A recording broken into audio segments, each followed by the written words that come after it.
Okay, so hello guys. Finally, you guys get to see my face. This is me. It's my bedroom. Nothing fancy, just a bed behind and my PC and stuff set up in front. Okay, so I've been uploading a lot of studies recently, and one of the things that I noticed about the interactions is that many people have been asking me, how do I do these painting studies? And what to focus on, and how do you make efficient brushwork, and how do you look at certain things a certain way so you can focus on finding shapes, values, colors, and all that stuff. Okay, so what I have in front of you guys right now is a whole bunch of painting studies. Now these are not big, these are very small, they're very pixelated, and one of the key important features is that your painting studies do not need to look really good. They need to look rough, they need to look dirty, not finished. If have a non-finished look. That's a whole different subject of finishing a painting and not finishing, all that stuff. But it should look kind of non-finished, like not refined. Keep it very brushworky, loose. Don't focus on the details and stuff. And you can spend 15 minutes to do a painting like this. Okay, very simple kind of a way to go ahead. Or you can take probably 30 to 35 minutes or 40 minutes to do a painting like this, which is a slightly bit more refined. Okay. And the whole point of doing these studies is so that you focus on your lights, you focus on your brushwork, you focus on your colors, your values, your shapes, and how do you find those shapes. Alright, so let's go ahead and let's get this started. So let me open a new document right here, and the first thing that I'm going to open is this. Let me just reduce this, it's too bright. Okay. So this is William Dafoe playing Jesus Christ in the Martin Scorsese movie Temptations, the Last Temptation of Christ, I guess. And yeah, he did a terrific role. The film did not do that well in box office, but it's fine, Now, one of the key things to paint, whenever you kind of do your study, is squint your eyes. Okay, you do not look at all the details. Let's say if I'm going to study right now, okay, I will not focus on all the details, all these small little portions, that is coming in. I won't focus on that, because that's not what a study should be focused on. A study should be focused on more of the shape. So how is this shape being painted? How is this shape coming in? How's that shape? It's like big chunks of shape. Okay, the shadow shapes, the light shapes, that's what you need to study when you do a painting study. Now you squint your eyes, right? So when you squint your eyes, you lose all your details and you kind of unfocus, right? Let's say you don't want to do that. Photoshop and any digital painting software has some utilities. So let's look at Photoshop. Now this is Photoshop. The filter that I use is noise, and I hit median, so it just reduces all that data. Okay, so you can see how that looks. Probably even give it 2, probably 3. Okay, so you can see all the details are gone. Okay, but from afar it still looks the same. Okay, that's one. So most important thing, you need to learn how to focus and see your shapes. So when I'm painting, I will probably combine this entire thing as one shape. I will combine this as one shape. All right, so that's how you see. Now let's say you don't want to work on Photoshop, you kind of hate Adobe for how they're acting nowadays. We can use Krita. let me open up Krita right here. It's Krita. This is a shot from my animated film. We're kind of working this like a work in progress. So okay, let me just open a new canvas, and I'll bring up the same image. Okay, there. Now the same thing here. I'll duplicate this, and what I'm going to do is go to filter. You have a whole bunch of filters, so I basically choose blur, and I'm just gonna hit blur and maybe blur a little, so yeah, it just removes all the details and you just focusing on the big shapes. Okay. Medium does, like, you know, kind of, it's a slightly different, but they both have their own utilities and use cases. Okay, so you guys are relaxing, drink Coke or any drink of your choice. Let's get this started. So this is step one. Okay, step two is learning about your brushes. Now, in my previous videos I have said that I mostly use a round brush, right? So yeah, that's true, I mostly use a round brush, but there are certain cases where I use, and it's for client work, I kind of use different brushes. Okay, but if you are very much confused about brushes, you can probably just use just a round brush and you can do a lot with it. Okay, so what do I mean by that? So let's say this is my brush right now. Okay, I'm gonna open up my brush presets. I'll increase my spacing. Okay, I will go to scattering and I will increase the scattering as well, so everything scatters. Right, both the axes. Okay. And now this method is called staining the canvas. Okay, so what I'm going to do is I'm going to look at what the color temperature is. I'm just going to start painting that right here. So I want certain tones right there. You can see, like, you know, it's not supposed to look accurate, but it does its job. It has its utility. And if I want to add, like, you know, color dynamics to it, you can do that too. You can get some nice variations of colors and tones. Okay. Come down, maybe add some yellow. You see some yellowish kind of tones over there as such. Maybe some the back. Many times I just paint using just this, so you can see that I'm getting my details in pretty quick.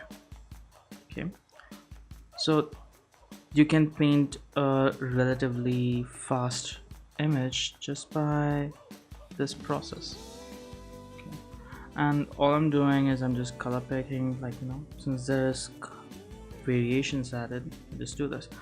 It's a nice way to get some tones going in. Just staining the canvas. Right now I want some red, so I can pour in some red on the sides, the back. So now the other trick, like, you know, many people ask me, like, hey, do you just use the round brush at 100% hardness? No, that's not the case. I kind of keep it at 90%. Okay, the reason why 90% is because kind of blurs the edge. It's very subtle.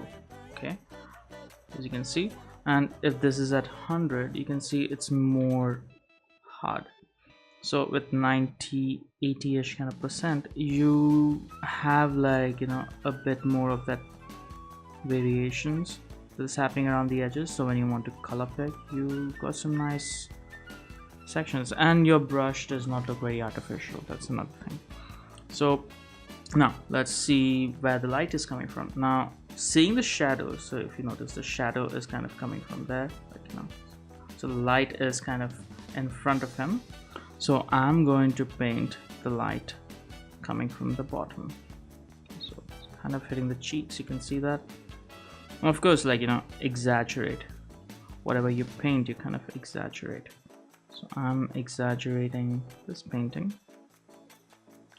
Maybe take that, apply it, maybe darken it a little bit, and you guys can see I'm not going like so, or I'm not going like this. If I make a shape, I make sure that the shape follows the whole section. So let's say I just painted that. If I undo it, it'll go completely. Okay, so do not lift your hand from your tablet. We add a bit of yellow, and this is basically how I paint. Okay, I paint very slowly. So this is one, and whenever you paint, you have to make sure that you're placing your brush marks on those specific points. Okay, otherwise it's just going to be all over the place. Now if I'm going to paint and if I'm going to explain how I do this, it's going to take a very long time. Okay, I know some of the colors might not be right, like I might have chosen some different colors, and so excuse me for that. I'm not that I can't see colors properly. Okay, that's that's the thing, but I try to get as much as I can just by doing this. Anyway, so I have a video recorded already, so I'm just gonna play that and I'm gonna explain what I do on this. So let me get my drink.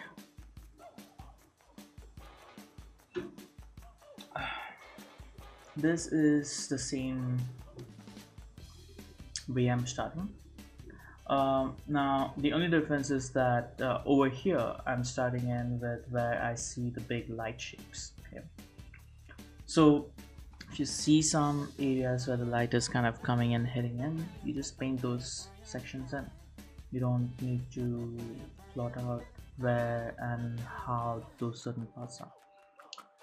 The other thing is you always try to start from the background, okay? Because when you paint in the background, you're laying down your colors and you're laying down your tones, your lights, okay, all that stuff.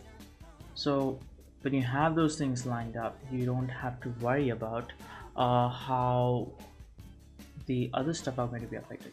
You can just color pick from your background and you can paint ahead and probably increase the saturation or decrease it, make it darker or lighter based on it. Now even here, if you guys notice, the way I'm painting, I'm not pulling the object. Look at the brush strokes on the hands that I have painted for Snake Plissken, right? Even this section, like the way the light hits his chest and the light hits his pecs, I painted that with one brush stroke. Okay. Now remember that these are supposed to be studies. Okay, don't think that these are supposed to be your finished paintings. Okay, these are studies that every other artist does on a day-to-day basis. Now I got some other things to say as well, apart from just doing studies. Okay, now you might say like, hey, this requires talent, okay, and all that stuff. Now talent is nothing but just a word that people use for a person who has accomplished something, okay, or who has gained mastery on something, and the layman does not know how that person, like, how mastering something works. Okay, so they say like, oh, he's talented, he has a god-given gift. Okay, so that's one. Talent comes from, like, it's a mix of many different aspects: curiosity, motivation, reception, your intelligence. By intelligence I mean, like, how you're analyzing and breaking down subject matter, okay, all that stuff. The most important thing is perseverance. Okay, perseverance is the most important thing for accomplishing something in life. um, I've been working on my short film for quite some time now, and it's close to being finished. I'll probably do some captain's log sort of a thing, just to talk about, oh, this is what we have done so far, like, have a look at the shot, how we finished it. So right, so forget about the word talent, like, just think that you have it, work on, do your hard work, and focus on some of the key characteristics for a painting, like, now what are these key characteristics for doing a painting? One is your color, values, edges, and your mark making. Okay, now you might say, like, what the hell does he mean by mark making? When we draw, when we paint, okay, when we even do collage or a photo bash, all we're doing is making marks on a canvas. We are not doing some fashionable techniques which kind of says, like, oh, look at this brushwork and, like, look at how that works and so, right? We're just making marks. Now in this process, you can see that I have added a white layer and I'm sketching on top of it. Now this is the same thing. I'm kind of measuring and seeing certain areas, like, where the paint work that I have put is not precise, so I'm making new marks saying that, oh, this is where these sections need to be painted in. Okay, and that's it. That's just mark making. They are rubbish. They are intended just to study. If a certain shape or a color is not accurate, kind of move it around, you can change it. And so you probably must have seen, like, I kind of moved Kurt Russell's image to the right side from the left, right? So now we bring another point right here, is keep your tools very simple. Okay, one of the reasons why I prefer to use a round brush is because the tool is very simple. You do not have to think about using this brush or that particular brush. Okay, because the round brush is so simple, you kind of find creative ways to problem solve. It helps with your thinking, helps you brainstorm. Okay, this is the reason why even the old masters were so good at the craft that they did, right? They kept it very simple. They did not think about, oh, how am I going to approach this, and, like, use some fancy brushes. Leonardo da Vinci used this brush, so me, Michelangelo, I'm going to use this brush. No, they just used whatever that was available to them. Okay,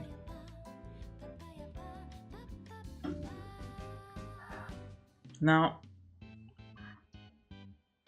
the best way to do a painting is to learn to deal with the painting or the drawing or the process of mark making in the most direct way possible, right? Like, just see what is there, dissect what those things are by squinting your eyes, okay, and into shapes of darks and whites, and paint that ahead.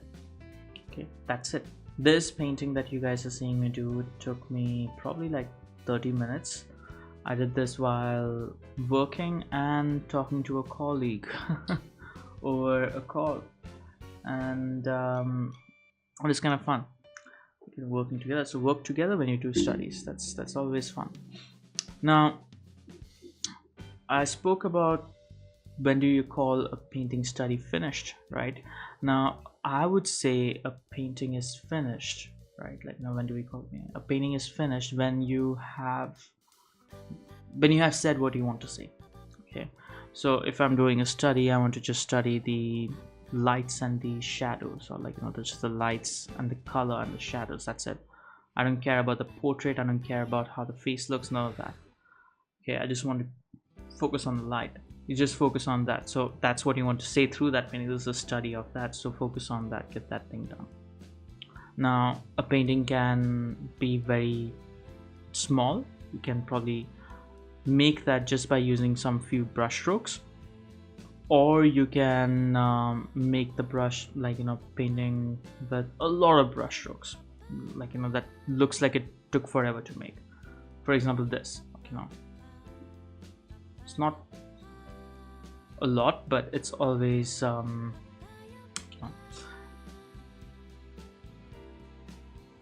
it took fairly a rough good amount of time to make it. Okay? But it's pretty dirty, doesn't matter. Next is in a study, forget terms like being tight or detailed, okay, and all that stuff. Focus on just your lights and dark shapes, or probably focus on if you just want to focus on the face and the portrait, just focus on that. And so okay. The more you focus on making something look really tight, really detailed, the more it'll stop looking like a study. Okay, because you're focusing more on the wrong things. Not wrong things, you're focusing more on things that like probably you're not practicing, like you don't want to practice or you don't intend to do that. Okay. So if you're going to be practicing brushwork, focus on just making the most minimum amount of brushworks to get a painting right, nothing else. For example, here I have this image.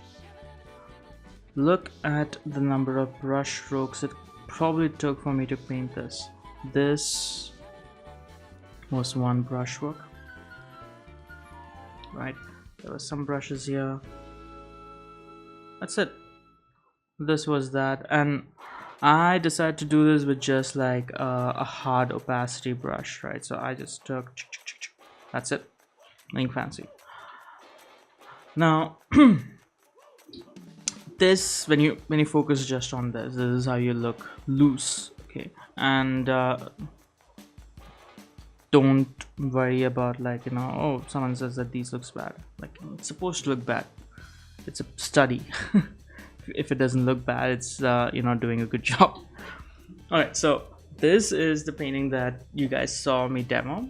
Now a few more things that I want to add. Okay, now I can call this a study and call it done too, even at this stage, or I can probably call it done over here, because this kind of represents the shot that I was seeing, right? Focusing on the lights, and so I combine this. Okay, now one thing that I always say is not to go extremely dark, okay, and not to go extremely white. Now a good way to do that is by seeing your histogram. Okay, so this is your histogram. So the more of these bars that are towards the left, it means that your image is too dark. The more it's on the right, it means that the image is too bright. Now of course, like certain images are made certain ways where it's a dark setting, so everything will look dark, but don't go full black. Okay, so now I'm just gonna increase so you can see how I'm slowly sculpting through it. Okay, painting over, light, and as I'm clicking on this, you can see the histogram move as well. Okay, now let's say I got to a certain level, let's say I came here, but I don't like this. Okay, I want to focus more on like, oh, how am I going to approach this, like kind of made some mistakes, let me rectify it. So let's say this is my histogram. Okay, this is my darks, and this is my lights, and this is my midtones. Whenever you start a painting, you don't start with the darks or you don't start with the lights. You kind of start in this kind of a range. Okay, and just start with 3 values, and that's it. And as you proceed through the picture, so let's say this is step 1, so we are here, kind of go to step 2, so you kind of add a few blocks over there. You go to step 3, you kind of increase that chart, but then you notice some mistakes are coming in, so you come back, you close that, you come back, and I'm just going to reduce that darkness. I'm like, okay, hey, I want this to be a bit blue, but a darker blue, so I got a nice darker blue, and I'm just gonna paint through it. And see, like when I'm gonna paint it, I just paint it in one big stroke. That's it. Okay, so this is how I rectify and proceed through the image. The more you do, the better you get, and the better you start seeing things. So it's always a good sign, like, you know, you do more. Anyway, so that's mostly about it, and there's like a very short video, 25-minute video on how to do a study. Hope you guys enjoyed it, learned something, if not nothing. Yeah, I'll be making more videos. I'm not able to speak properly because it's the first time I have webcam on, and I'm speaking in for a tutorial or a video like this after a very long time. So I hope you guys liked it. If you liked it, leave a comment, like it, share it, subscribe if you want, and I'll be talking more things as we go on, mostly about concept art, AI art, art in general, and mental blocks for art, etc., etc. Anyway, have a good night. Bye bye.